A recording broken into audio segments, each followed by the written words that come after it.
Alrighty, welcome everyone to day 3 of the transformation bulk, and we're hitting our first leg day of our 8-week bulk. It's actually going to be our first quad bias leg day, and we'll talk about what makes that quad bias, at least in my perspective, in just a moment here. But before we get into all that, I like to start it with my calves. And there's a couple of reasons I like to start my leg days with calves. First reason is they are kind of small, alright? I'm gonna be honest here.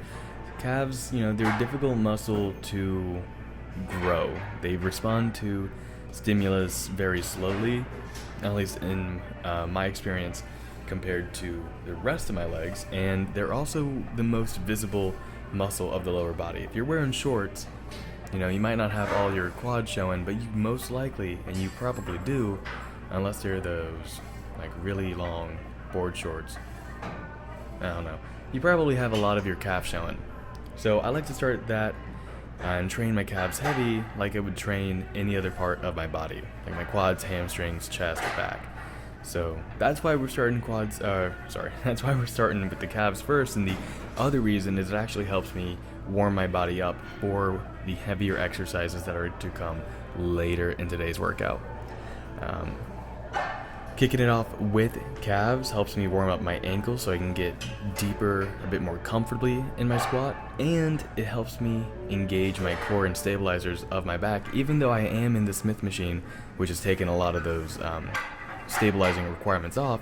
It's still prepping the body for the heavier load that I'll eventually, ideally, work up to.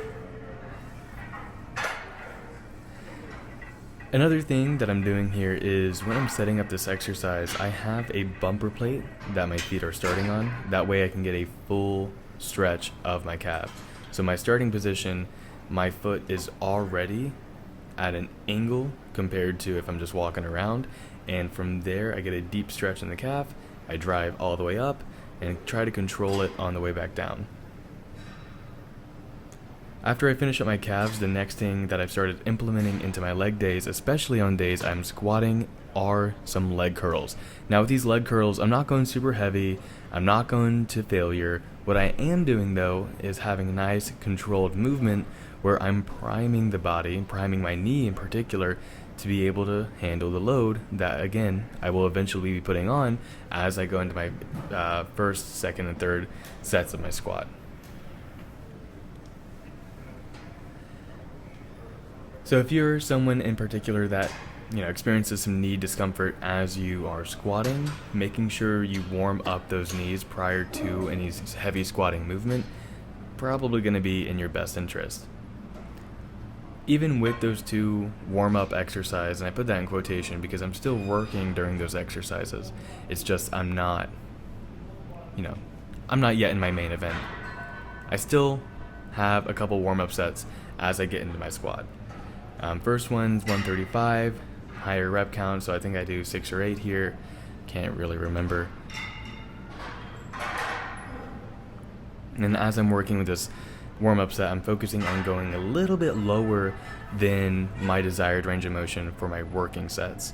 And the reason I'm trying to focus on going a bit lower is, again, open up the body, prepare it, and to get my mind in a sort of frame and sort of mindset, I guess, of going low. So when I do have a heavier load on me, I am actually hitting depth, even though it's a little bit higher than when I was warming up. It's a little mental Jedi mind trick I play on myself. But 2 warm-up sets because I'm building up to at least 2 plates. I actually do end up building up to 3 plates. I really should have had another warm-up set. You can kind of count this one as a warm-up set too. It's my first working, but it's my lightest working set of this session. It's at 275. I hit it for 6, and I actually felt really strong for 6. I felt knee discomfort in my left knee with those warm-up sets, so I was a little wary, but once I put the sleeves on and I started, really moving, I didn't really feel that discomfort in my knee. That being said, that did not prevent me from taking my sweet time before starting my second set. That was like 90 seconds of me just sitting on that bar, sped up 650%. So, yeah. Still a little nervous about hitting this. This is 295 now, bumped it up by 20 pounds.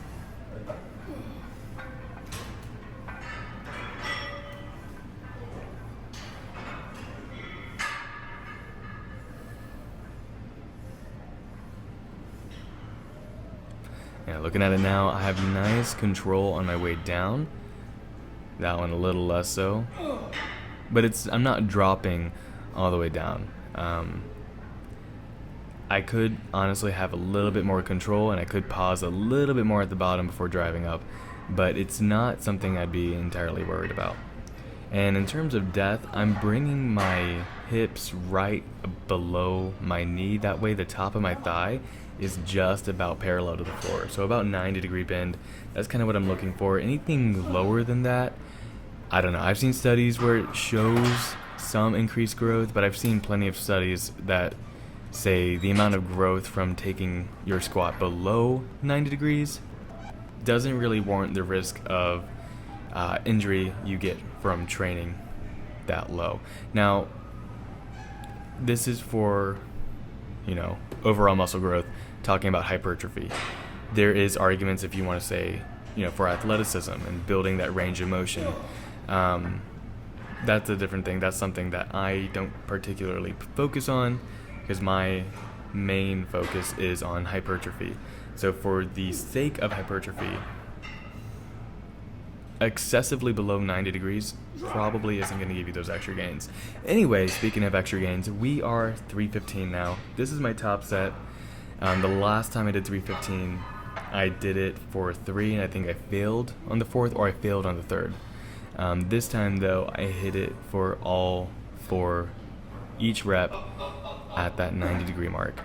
So I hit depth with all 4 of these reps here, and I'm honestly very satisfied with that. I've been plateauing on legs a little bit and actually regressed a little bit to where 315 became like a 2 or 3 rep max, and having a top set after 2 and at least 1 heavy working set and being able to hit 4, I'm satisfied with that.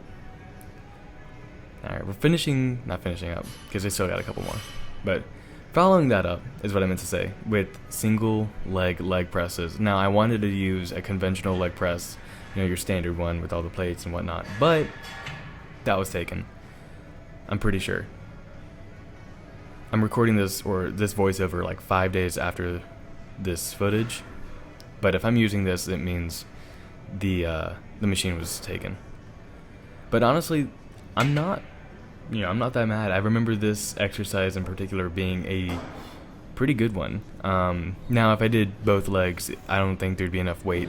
In fact, I know there would not be enough weight on the machine for me to train effectively within a logical rep range. But for here, I'm hitting 8 to 10 reps, single leg press, controlled motion, and especially with this one, that first set is not as much knee flexion as I wanted. With this one, though, there's a lot more flexion at the knee, so a lot more recruitment of those quad fibers as I'm working through these leg presses.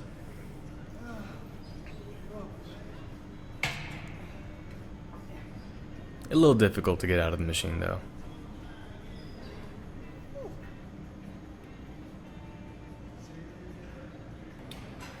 Alright, we're almost done. This is the last exercise I hit today, or this day. And it's honestly a new one that I've been adding in, and I'm growing increasingly more fond of it. It is a cable RDL.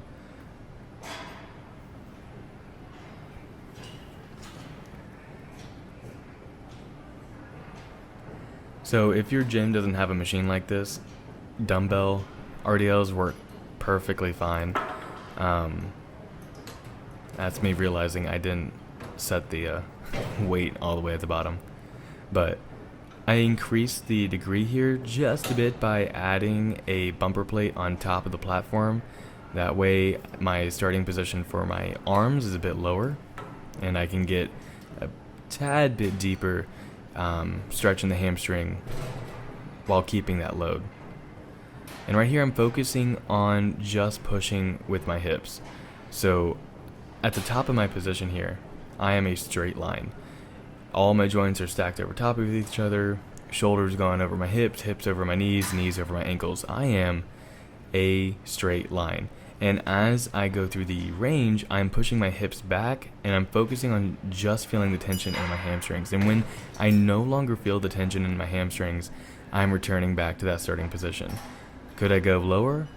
Probably. Would there be any real benefit for going lower for what I'm trying to do? No.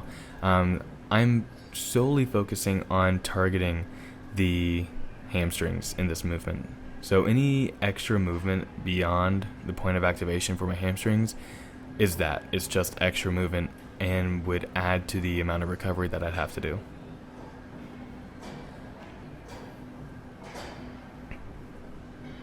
Now, looking at the exercises I completed in my quad focus day, or quad bias day, it doesn't really seem like it's very quad biased, but I used the distinction of bias to really describe what major compound lift I am doing that day. So if I'm doing any sort of squat, like a barbell squat or a hack squat, that is going to be, it's likely going to be on one of my quad biased days.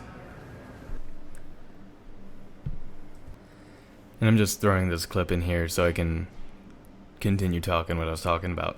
If I'm doing any sort of deadlift, which I don't really do, I would prefer to do a Romanian deadlift. So if I'm doing a heavy RDL, Romanian deadlift, or perhaps a glute bridge or hip thrust, that's probably going to be what I'd write down or mark as a hamstring bias day. Or you know what, RDL I'd mark as a hamstring bias day. If I do a hip thrust, I'll do a glute bias day. It's difficult to recover properly if I do multiple very heavy compound lifts in one day. I'd rather just do one on one day and do the other on the next. Anyway, that's going to be it for day 3. And from this point on, unless I forget to bring my mic, all the rest of these gym vlogs will be live, and I won't be doing voiceovers unless there's a reason to. So, yeah. See ya.